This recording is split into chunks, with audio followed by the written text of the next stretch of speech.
Muy buenos días, señores magistrados de la Corte Suprema, señores jueces superiores, señores jueces y juezas civiles, doctor Ramiro Bustamante, muchas gracias por haberme tomado en cuenta para este evento tan importante y encuentro de jueces y juezas nacionales. Debo empezar mi exposición con un comentario a raíz de la presentación del señor juez supremo Bustamante.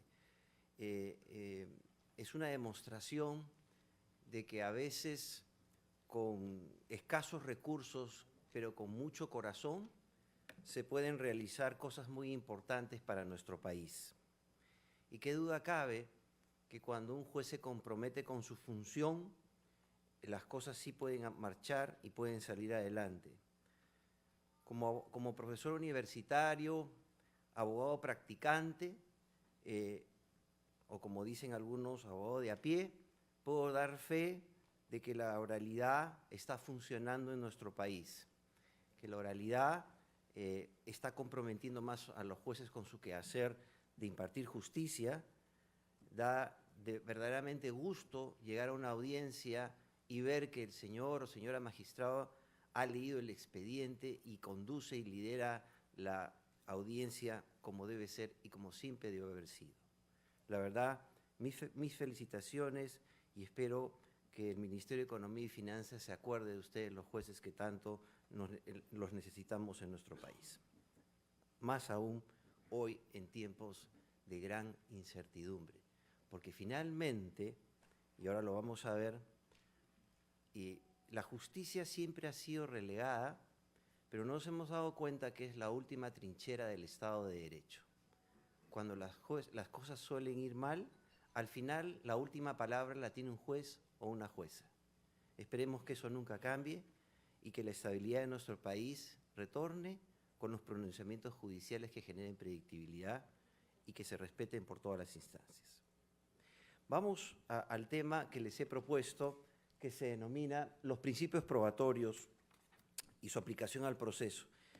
Como ya van a ver ustedes, este es un aporte humilde. ¿Y por qué humilde? Porque finalmente de las cosas sencillas, así como lo ha demostrado el doctor Bustamante, se pueden hacer cosas importantes. Y lo que quiero proponerles a ustedes es que en estas reuniones anuales que tienen, generen cartillas, generen manuales de trabajo para ustedes, y yo les quiero proponer un primer manual de trabajo, que es el manual de los principios probatorios. ¿Y por qué es importante? Porque muchas veces, y a veces viene también esto de lo que significa una mala formación que todos, me incluyo, hemos recibido en la universidad, que los principios son cosas abstractas, gaseosas, conceptos jurídicos indeterminados que no sirven para nada y para eso está la ley. Al contrario, los principios son herramientas útiles que nos sirven para nuestro día a día en nuestro quehacer jurisdiccional. Cuando yo dicto clases y desarrollo este tema, no vemos el código. Y cuando aterrizan en el código ni siquiera los encuentran. Y cuando vemos los casos, vemos cuánto los necesitamos para resolver un conflicto de intereses con plena satisfacción de las partes.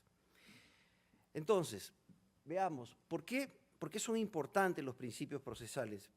Porque, ¿saben qué? Representan el ADN o la propia razón de existir del proceso. Sin principios procesales no podemos hablar de un Estado democrático de derecho o un Estado constitucional de derecho, porque son elementales para la propia existencia del proceso. Sin bilateralidad no hay proceso, sin derecho a la defensa no hay proceso, sin el ejercicio independiente de la función jurisdiccional, sin intervención de factores externos o internos, tampoco hay verdadero proceso. Entonces, ¿dónde los ubicamos?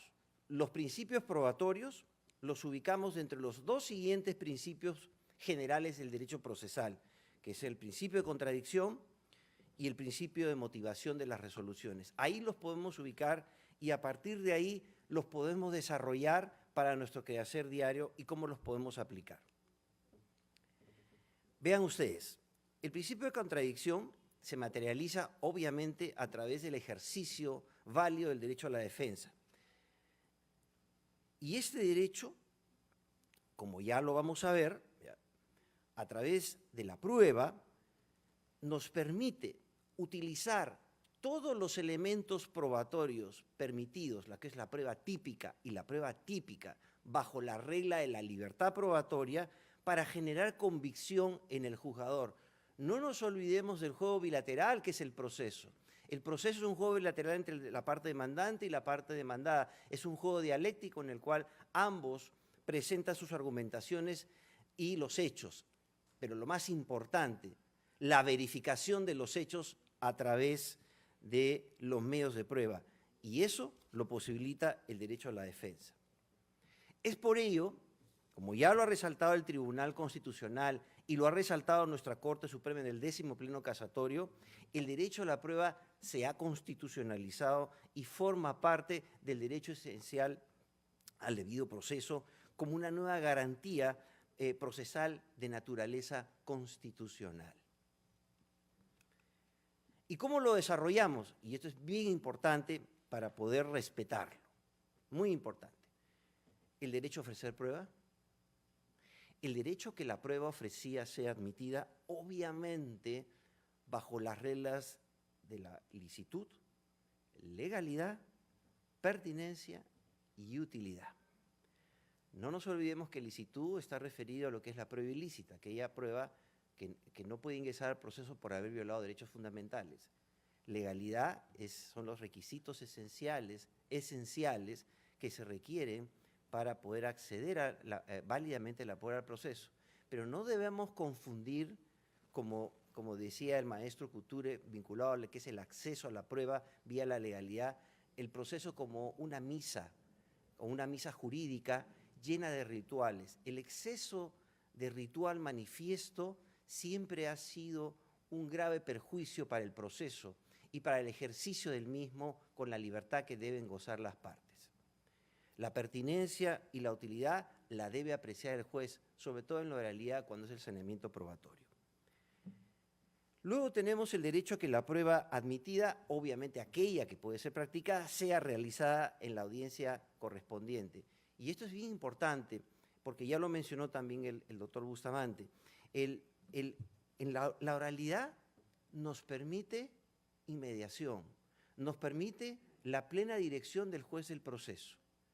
Pero un tema que también tenemos que empezar a trabajar en nuestro país, yo sé que es progresivo, yo sé que no lo podemos hacer de la noche a la mañana, es reflexionar que la justicia, el servidor de justicia, que es el magistrado y los auxiliares jurisdiccionales para, por ejemplo, las audiencias de juzgamiento o aquellas audiencias como la preliminar, la de pruebas, la presencialidad es sumamente importante. Sumamente importante, porque en la audiencia previa, la preliminar, el juez actúa como un gatekeeper, ¿no? Controla qué entra, qué sale, qué se queda. Él dialoga con las partes, reflexiona con ellos, hay un debate, por ejemplo, sobre las defensas procesales o las objeciones a la procedencia de la demanda. Todo eso tiene que hacerse con una inmediación directa. Lo mismo lo que es el juzgamiento o la actuación o la práctica de la prueba. Fíjense ustedes, y eso lo comenté hace unos meses, ya hay estudios realizados por universidades extranjeras que sirven para todo, porque la ciencia es una sola. Se ha levantado evidencia empírica.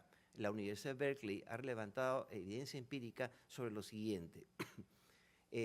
Diferencias entre los juzgamientos a través de la presencialidad y a través de la virtualidad. Y se ha determinado, por ejemplo, en el área penal, que el mayor índice de condenas proviene cuando se da la virtualidad. Y ahí hay todo un estudio que los invito a leer, porque está en la página de la Universidad de Berkeley, donde de las razones por las cuales se tiende a condenar más a las personas en la virtualidad y no en la presencialidad. Y el cuarto elemento está referido al derecho a que la prueba admitida y practicada previa selección de prueba relevante, y esto se los voy a explicar después, sea debidamente valorada a través de la motivación, que significan las razones de hecho y derecho que fundamentan las pruebas a través de un proceso mental lógico y jurídico que realiza cada uno de ustedes.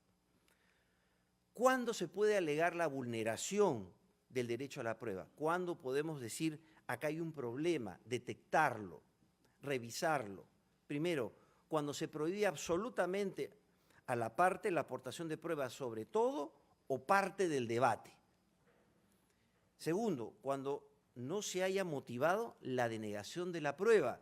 La denegación de la prueba tiene que estar motivada. Es decir, por ejemplo, cuando se hace un análisis de utilidad y pertinencia de la prueba, los dos tienen que ir, porque lo que menos quiere un magistrado es llenarse, vamos a ponerlo así, de papeles, es llenarse de actividad procesal inútil, y ahí es donde hace el análisis de utilidad y pertinencia de manera simultánea. Pero eso tiene que estar debidamente motivado.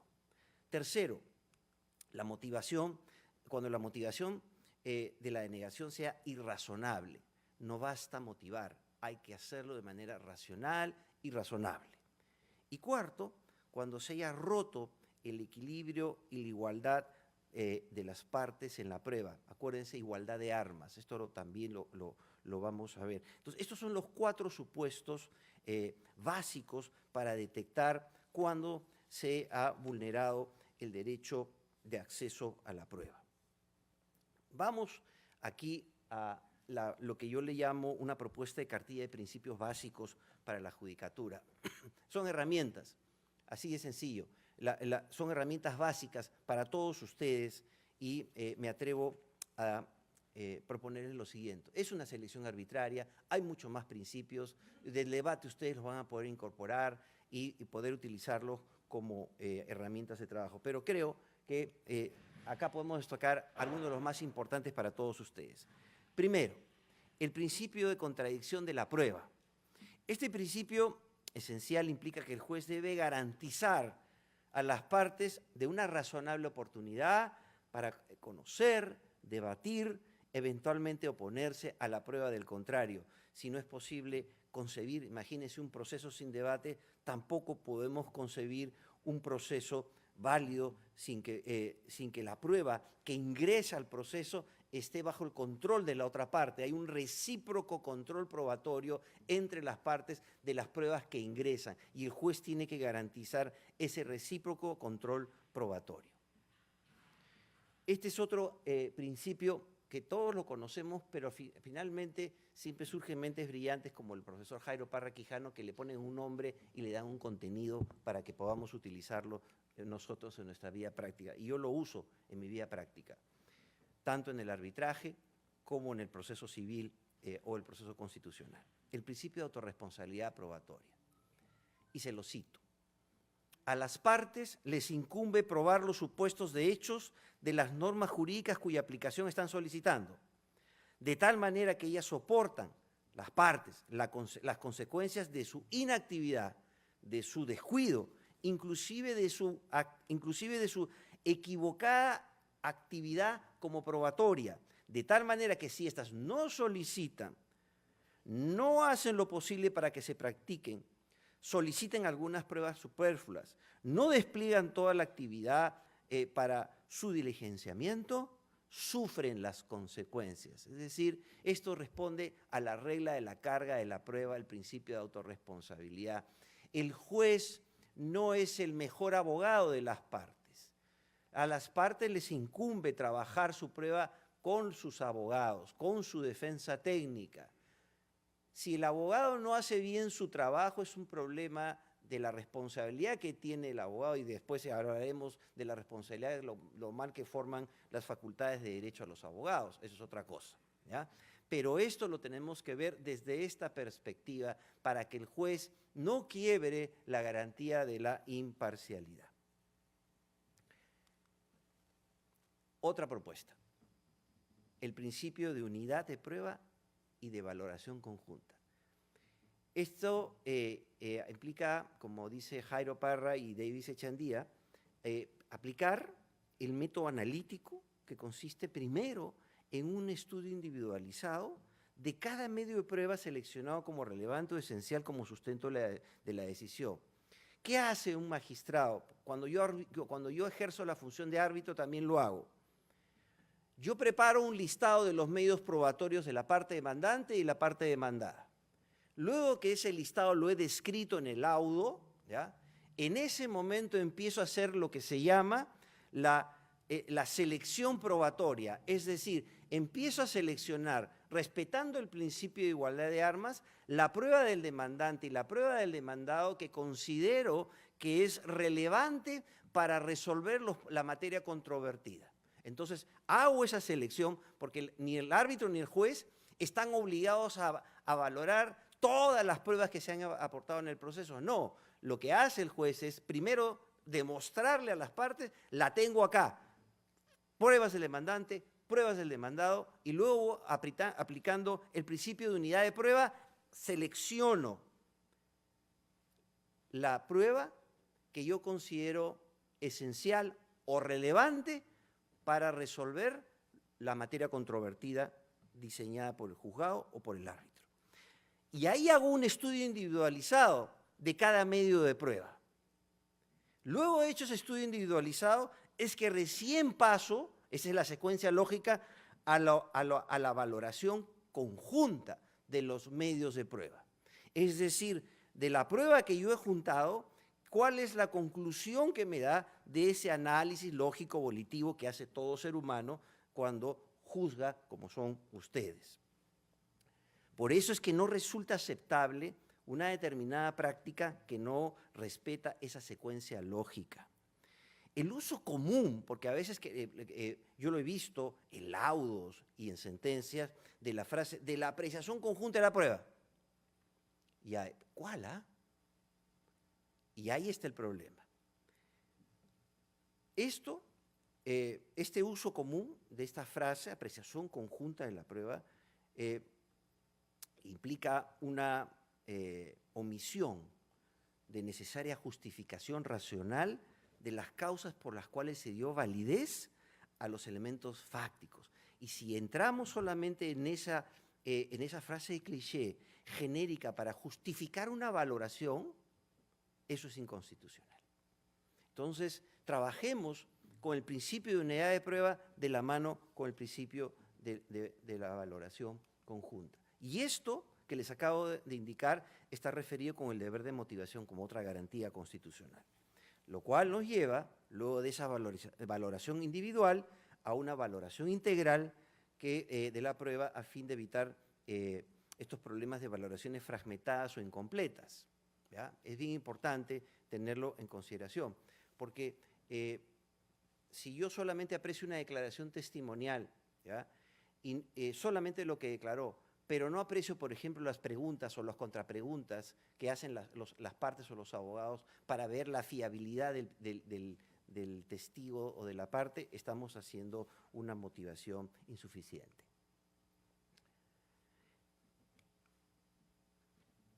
Algunas razones para justificar esa necesaria valoración conjunta. Entonces ya tenemos la secuencia lógica, ¿no? Primero el principio de unidad y luego valoración conjunta. En primer lugar, cuando se trata de procesos complejos, rara vez se presenta una prueba concluyente autónoma, ¿no? La prueba de oro, como se dice. La vida cada vez es más complicada y necesitamos de prueba consecuencial para poder llegar a un determinado punto o a la meta.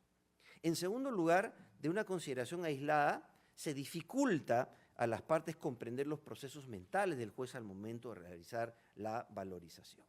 Y tercero, una interpretación que se limita a un análisis fragmentado de los elementos de prueba, sin integrarlos, sin armonizarlos, sin establecer conexión entre ellos, desvirtúa la eficacia que correspondería asignar a los medios de prueba y a la aplicación de los estándares de valoración utilizados. Por ejemplo, no es materia de este tema, les pongo un ejemplo de estándar, y ese es también otro reto que les pongo, que en una próxima reunión ustedes debatan y definan cuáles son los estándares probatorios más aceptados. Les pongo ejemplo de uno. El estándar de la prueba preponderante. Esto lo desarrolló el profesor Tarufo y es bien práctico, bien práctico. Por ejemplo, cuando ustedes están frente a dos pericias, ¿ya? Generalmente el tema fácil es, tengo dos pericias, una sobre el mismo hecho, una dice A, la otra que dice B, pericia de oficio. No tenemos que ir a pericia de oficio. Podemos aplicar el estándar de la prueba preponderante y ahí las reglas de la práctica de la prueba técnica o científica. Dos pruebas opuestas sobre el mismo hecho, el juez tiene que hacer un análisis de fiabilidad cuál de ellas debe prevalecer sobre la otra. Ese análisis de fiabilidad hay determinadas reglas para que el juez pueda optar de manera motivada y sustentada por una pericia sobre otra. Estándares probatorios. Principio de licitud de la prueba, también muy importante. La prueba ilícita se encuentra en la categoría de la prueba vedada. Ninguna prueba obtenida violando derechos constitucionales o fundamentales puede ser admitida en el proceso. ¿Y qué lo caracteriza? ¿Cómo caracterizamos a la prueba ilícita? En primer lugar, cuando ésta provoca una lesión a un derecho fundamental para obtener una fuente de prueba, que de otra manera hubiera sido imposible o muy difícil obtención.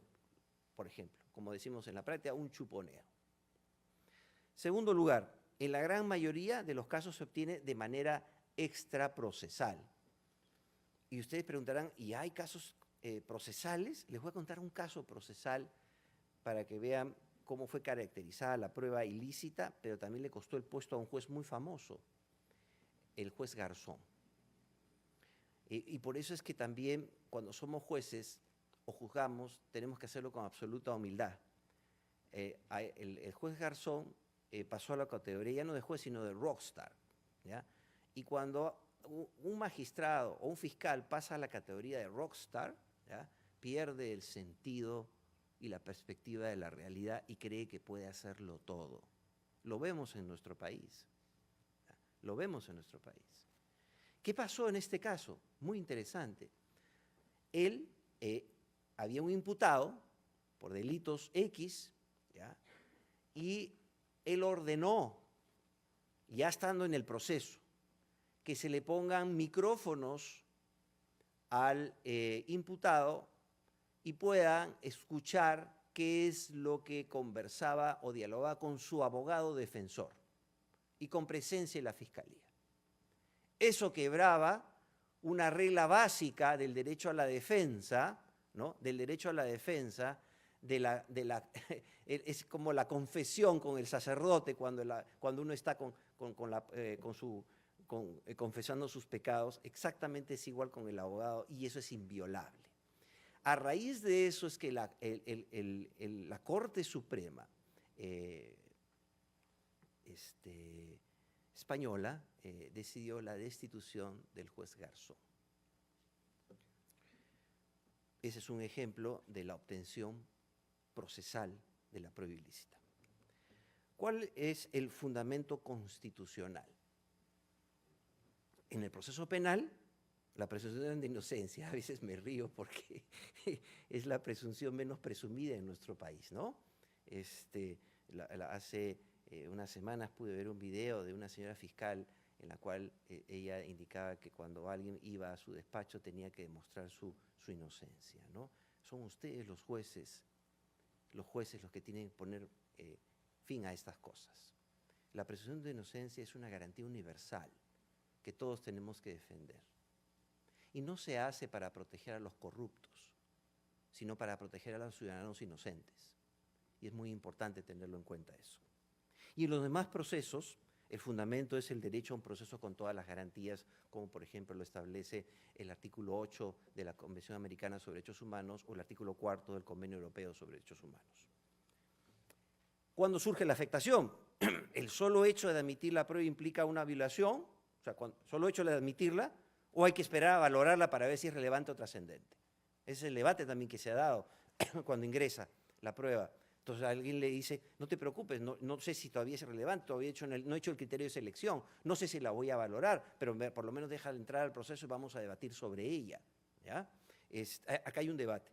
La doctrina mayoritaria y la doctrina jurisprudencial establece lo siguiente, que es la posición A, que es decir, impedir bajo la regla de exclusión que esa prueba sea admitida, y si fue admitida tiene que ser excluida de manera inmediata. No entra a la fase de práctica ni a la fase de valoración. ¿Por qué? Porque eso afecta negativamente los sesgos cognitivos que pueda tener el juez respecto de una de las partes. Otro principio también que me gustaría proponer es el principio de igualdad de prueba. Este principio deriva de la garantía de igualdad de armas procesales Esa igualdad, como dice el profesor Chamorro Bernal, en el proceso comporta la concesión de parejas posibilidades y oportunidades de actuar en juicio, y para su verificación debe examinarse si hubo o no desventajas para una de las partes, ¿no? Este principio de igualdad de armas, nosotros lo encontramos regulado, por ejemplo, en el Código Procesal Civil, cuando se establece expresamente que el Estado o cualquiera de sus dependencias o las empresas estatales deben litigar en igualdad de condiciones y sin ningún tipo de privilegios. Y esto, se los digo también como abogado practicante, el juez debe poner mayor énfasis a esta garantía cuando un ciudadano tiene al frente como contraparte al Estado bajo cualquiera de sus dependencias. Porque finalmente acuérdense que el proceso es el único espacio donde el ciudadano puede defenderse en igualdad de condiciones frente a un Estado en el caso de que se hayan violado alguno de sus derechos y quiera ejercerlos ante un juez independiente e imparcial.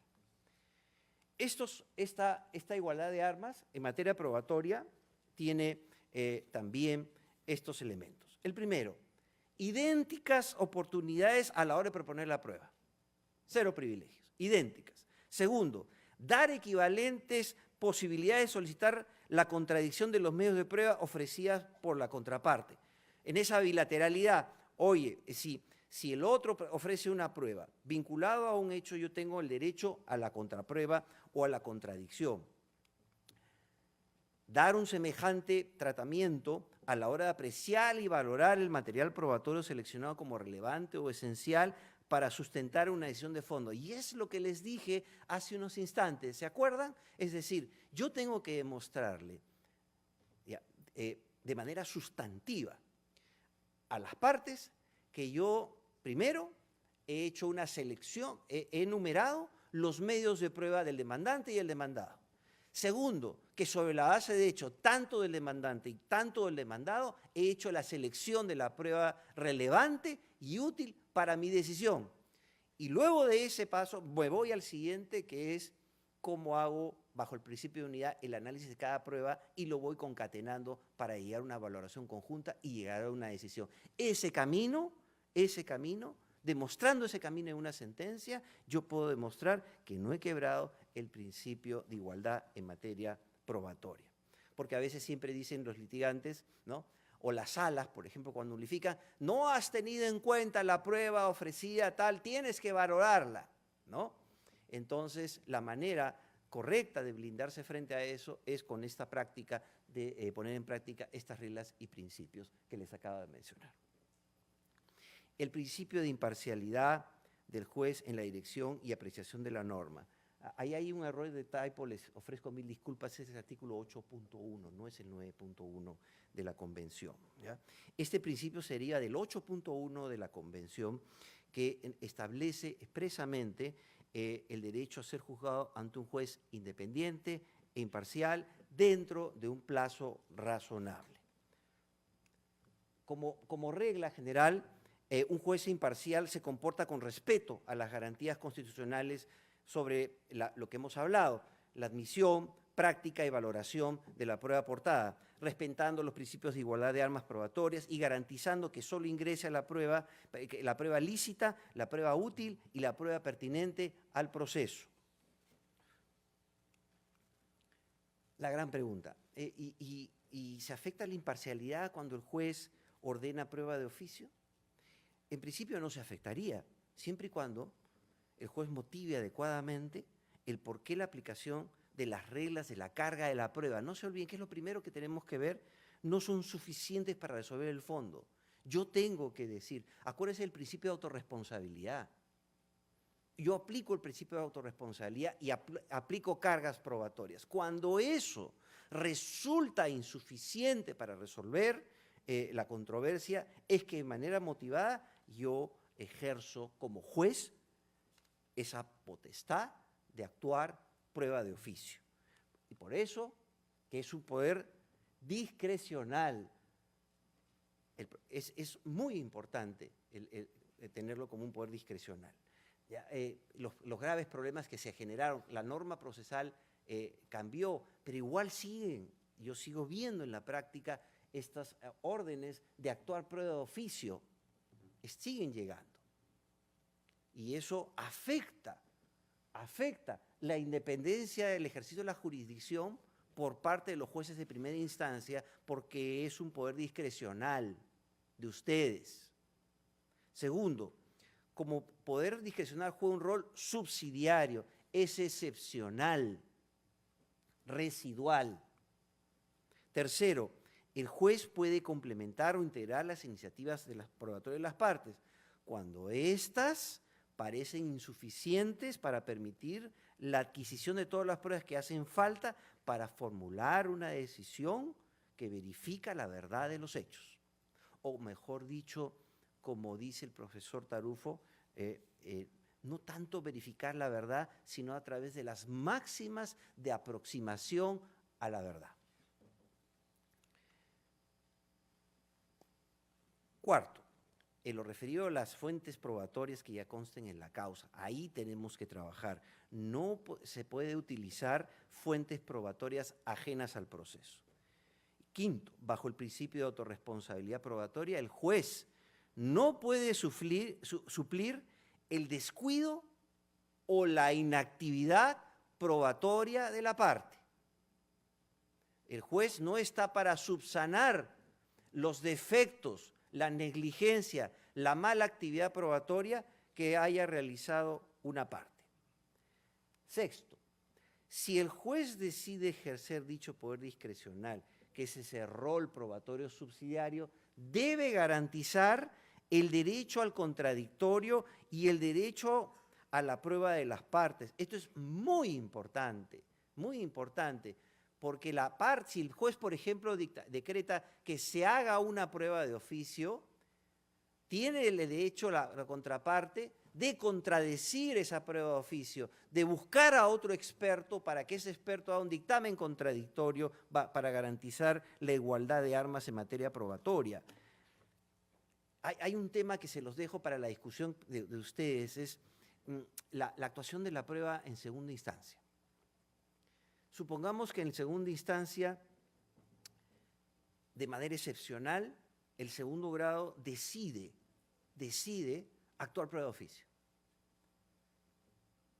Entonces, como establece la norma, hay varias cosas, ¿no? El 194, me parece. Hay varias cosas.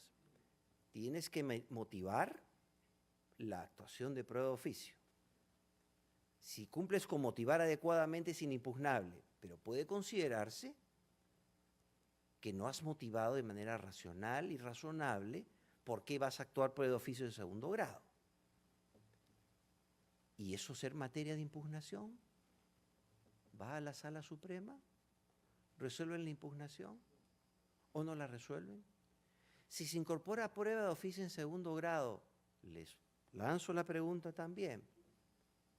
¿Se podría plantear dentro del recurso de casación una objeción a la valoración de esa prueba porque me estarían afectando el doble grado? ¿Entramos a la doctrina de excepción sobre la casación sobre los hechos, solo en esta materia? Se los dejo como preguntas. La iniciativa probatoria del juez, para ser válida, debe limitarse a los hechos discutidos en el proceso. No se puede introducir hechos no alegados por las partes. Otro principio. A veces, quienes juzgamos, porque yo también lo hago como árbitro, tenemos, como se dice, self-restraint, que dicen los gringos, ¿no? Los americanos. O mordernos la lengua, como se dice acá. Es la prohibición de aplicar el conocimiento privado del juez. Cosas que yo sé, pero que no puedo introducirlas al proceso. Está estrechamente vinculado a los principios de imparcialidad, igualdad y contradicción. Y esta regla, apreciados señores magistrados, implica que los hechos controvertidos deben estar demostrados y verificados con la prueba aportada por las partes. El juez no puede introducir al proceso su visión privada. No lo puede hacer.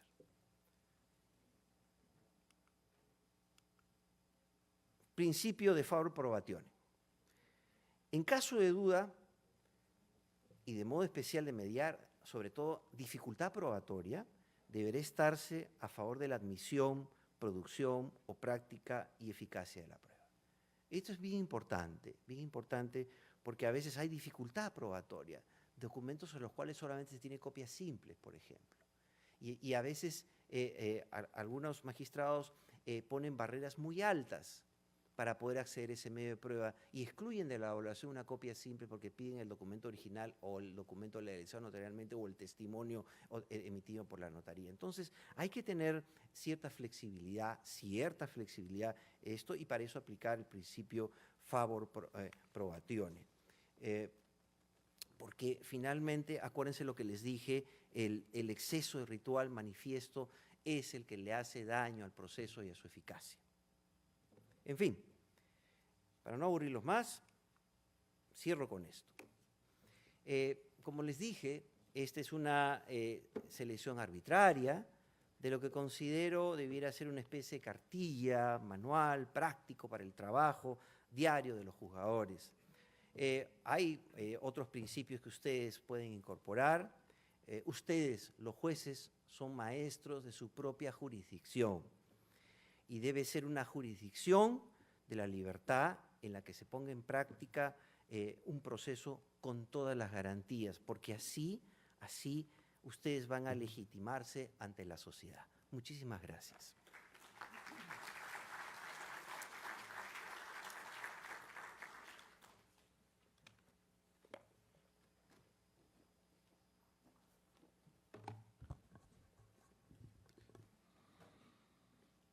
Vamos a dar un fuerte aplauso al doctor Adrián Simons Pino por su intervención en los principales probatorios y su aplicación al proceso. Señoras y señores, en estos momentos, rueda de preguntas. ¿Alguna pregunta? ¿Sí? A la parte izquierda, señorita.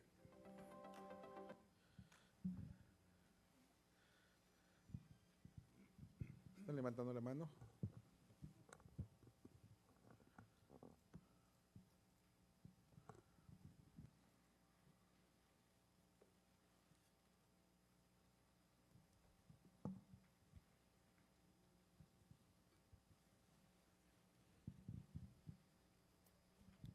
Buenos días con todos. Mi nombre es Gisela Soriano. Traigo el saludo de la ciudad de Trujillo. Estamos muy contentos de estar aquí compartiendo conocimientos, experiencias.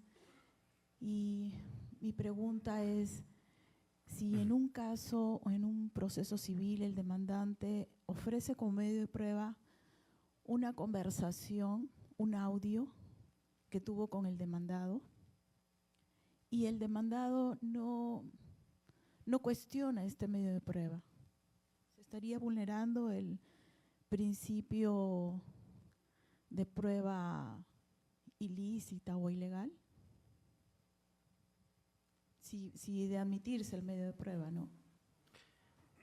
Sí, eso ya tiene, quien ha desarrollado, les recomiendo que lo puedan leer, es el profesor Joan Picó Junoy. Él tiene varios trabajos sobre esto, en lo que es prueba ilícita, y yo coincido con la posición de él y el desarrollo de la doctrina jurisprudencial también, que ese tipo de situaciones no constituyen prueba ilícita, porque provienen del diálogo de dos personas, ¿no?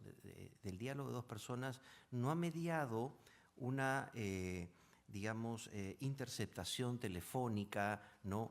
Una captura, digamos, indebida de la comunicación entre ambos. Ha sido un diálogo, y es más, incluso se dice, por ejemplo, en materia de derecho de familia, que la mayoría de las fuentes de prueba provienen de los diálogos entre los cónyuges, ¿no? Y ahí hay que tener también, por eso es que la prueba ilícita tiene que ser apreciada, ¿ya? Bajo el análisis de la violación de algún derecho constitucional o fundamental, ¿no? Y en el caso que usted menciona, señora doctora, y lo que les ha mencionado también yo sobre derecho de familia, no hay violación de un derecho fundamental o constitucional, ¿no? Por lo tanto, yo considero que sí puede ser ingresada de manera válida al proceso, siempre y cuando cumpla con los requisitos de utilidad y pertinencia, ¿no? ¿Alguna otra pregunta? Sí. Un momentito. Ahí le están alcanzando el micro. Buenos días, Benjamín Galdos, desde la Corte de Ica. Una consulta. El Código Procesal Civil establece que solamente puede ofrecer y además, entiendo, actuar una pericia de parte aquella que la hubiera ofertado en la oportunidad de vida, entiendo, en la etapa postulatoria. Si ninguna de las partes ofreció una prueba pericial en la etapa postulatoria y es el juzgado el que la admite de oficio, ¿debería, en virtud del principio de igualdad, permitirse ahora que ambas partes tengan el derecho de incorporar una prueba de una pericia de parte o mantener la vigencia de la norma y simplemente actuar la pericia de oficio? Gracias. Muy buena pregunta, le agradezco muchísimo porque yo tengo un trabajo sobre prueba científica que lo publiqué en la revista Temis y entro a ese tema. La primera parte creo que está en el 263 y 264 del Código Procesal, si mal no recuerdo. La redacción de las normas no es la mejor. Es más, el anteproyecto aprobado tampoco resuelve el problema. ¿Saben cuál es el primer problema? El primer problema es que las partes, si quieren, y ahí respondo a la pregunta, es si tú quieres incorporar una pericia con tu demanda, si interpretas conjuntamente el 263 y el 264, no lo puedes hacer. Entonces tienes que hacer malabares. Entonces si planteas daños, por ejemplo, cálculo del daño emergente, lucro cesante, pérdida de chance, ¿ya? Tienes que tener una fuente de cálculo, ¿ya? Entonces lo que hacen es, contratan a un perito, hace la fuente de cálculo, revisa los estados financieros, los registros contables, la pérdida, ¿no? Y dice ya, este es tu número, 10, muy bien. Pero no lo puedo ofrecer, tengo que decir en el escrito, así patológico es, tengo que decir en el escrito, y ofrezco la pericia de parte que versará sobre tal tema, ¿no? Para que el juez la apruebe y después la presento. Nada más absurdo, ¿no? El proceso debería arrancar, ¿no? Debiera arrancar si alguien quiere presentar una pericia, con la pericia. Y cuando llega la contestación, el otro hace su derecho a la defensa con su contrapericia. Y esas reglas no están claras en el Código Procesal. Pero como lo dije, ustedes son maestros de su propia jurisdicción. Y ustedes pueden suplir la norma defectuosa. En segundo lugar, si se respetan las reglas de la imparcialidad que acabo de mencionar en lo que es prueba de oficio, y el juez decide actuar prueba de oficio, prueba técnica, ¿ya? Y queremos garantizar la igualdad de armas procesales en materia de prueba, en mi opinión, sí debería permitirse a las partes, a ambas, en igualdad de condiciones, que ofrezcan contrapericia. ¿Por qué? Porque acuérdense que la pericia es un informe, un dictamen, una posición sobre algún arte, ciencia o técnica. Ni las partes ni el juez tenemos ese conocimiento. Lo tiene un tercero privilegiado, vamos a decir, un financiero, un economista, un médico auditor cuando hace una evaluación de una malpraxis médica, ¿cierto? ¿Cómo sabemos nosotros que lo que él está diciendo? ¿Cómo hacemos control de fiabilidad de la pericia desde el punto de vista técnico o científico? ¿Cómo sabemos si realmente revisó los estados financieros o es economista? Necesitamos un auxilio especializado. En mi opinión, con lo que les acabo de decir, sí debería abrirse un incidente probatorio para que además beneficie al juez tener diversos puntos de vista para ir luego el aplicar bajo la regla de la zona crítica la técnica de la prueba preponderante. Última pregunta, por favor. Buenos días. Henry Huerta, de la Corte de Lima Sur. Mi saludo más cordial para todos y a la vez una felicitación al doctor Simons por su didáctica exposición. Pero a la vez quisiera, por favor, pedirle una ampliación de comentario en relación a lo siguiente. Los jueces somos conscientes del deber de imparcialidad con el que debemos conducirnos en el proceso, pero a la vez, con el propósito de garantizar igualdad de armas entre las partes, quisiera que nos presente su visión sobre qué debemos hacer cuando se observa que en los hechos esa igualdad de armas no existe por deficiencia profesional de los abogados que patrocinan a las partes. Somos conscientes en el país que la formación profesional a nivel jurídico lamentablemente no es óptima como promedio. Eso revela que la mayor parte de los abogados que litigan tienen el título, pero no tienen la experticia para ser abogados litigantes. Entonces, frente a esta realidad, que determina en los hechos con frecuencia indefensión material de las partes, la mayor parte de los colegas dicen, bueno, ¿para qué o por qué la parte seleccionó a ese abogado, ¿no? Es una respuesta posible, pero desde el punto de vista del debido proceso que debemos garantizar, quisiera que usted nos amplíe su comentario y brinde algunas luces sobre el particular. Muchas gracias.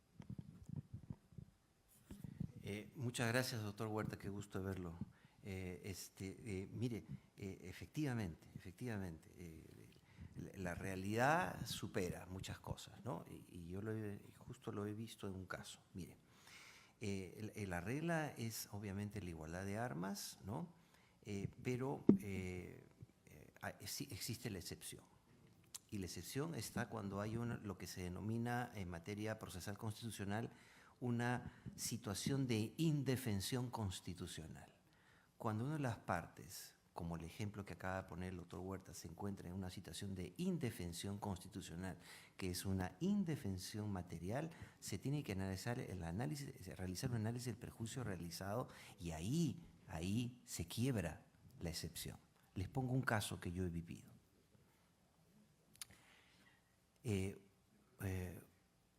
Unas señoras designan a una abogada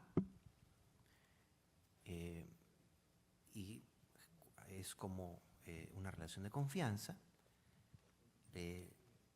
pero la abogada no rinde cuentas a sus clientes del estado del proceso y estando a puertas de ser sentenciado, renuncia al patrocinio y llega la sentencia a su casilla, a su domicilio procesal, a su casilla electrónica, y después de ello se le notifica en el domicilio personal de estas personas la sentencia que adquirió la condición de firme y los actos de ejecución. Y como bien dice el doctor Huertas, ¿qué hacer frente a esa situación de indefensión? Porque finalmente estas señoras son las partes en este proceso que no han podido hacer ejercicio válido porque no tuvieron conocimiento real de la decisión para ver si estaban de acuerdo o impugnarla. Y ahí es cuando ustedes deben analizar si es que en el caso concreto hay una situación de indefensión constitucional y posibilitar el ejercicio del derecho a la defensa. Eso es lo que le podría decir.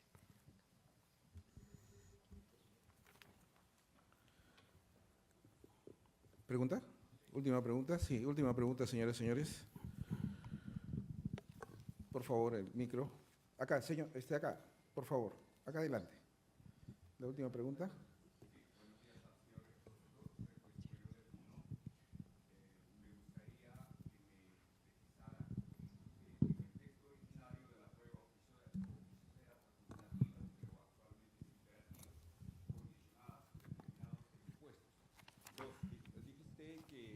Copias simples y fotocopias, bueno, no daría lugar, por lo menos, muchas gracias, a una eficacia para acreditar determinados hechos. Pareciera que no es así eso. Desde el año 1993 se practica de que si la otra parte no cuestionó, sin lugar a dudas, los jueces debemos de valorar. Muchas gracias. Sí, en efecto, varias cosas, ¿no?